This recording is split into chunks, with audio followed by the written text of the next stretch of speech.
नमस्कार शेतकरी बंधूंनो, हा आपला 10 एकरातला प्लॉट आहे हरभऱ्याचा। याची पेरणी आपण 13 नोव्हेंबरला केली होती। आज 25 डिसेंबर, म्हणजे जवळपास पेरणीनंतर 37 दिवस झालेले आहे।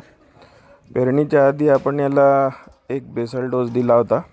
त्याच्यामध्ये सिंगल सुपर फॉस्फेट होतं, सल्फर पॉलीहलाइट होतं। त्याच्यानंतर आपण त्याच्यामध्ये ट्रायकोडर्माचा उपयोग केला होता आणि तो बेसल डोस आपण त्यावेळेस दिल्यानंतर पेरणी झाल्यानंतर हे जवळपास 18 इंचीचा सुळा आहे। त्याच्यानंतर आपण लगेच त्याच्यावर हर्बिसाइड मारलं होतं प्री इमर्जन्स, आणि जवळपास आपल्याला 30 दिवस कुठल्याही प्रकारे तणाचा त्रास झाला नाही।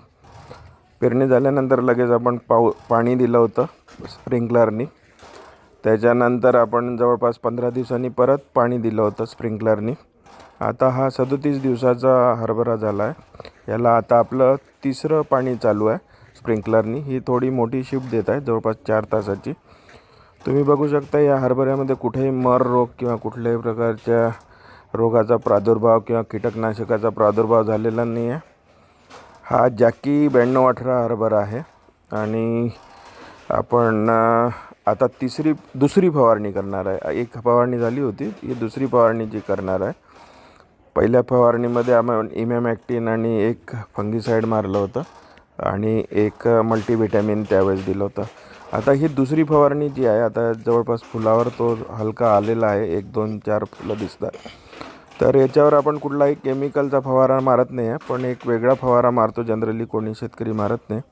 तर याच्यामध्ये आपण NPK 13 36 24 मारत आहे। त्याच्यानंतर आपण झिंक चिलेटेड मारत आहे, बोरॉन 20% मारत आहे।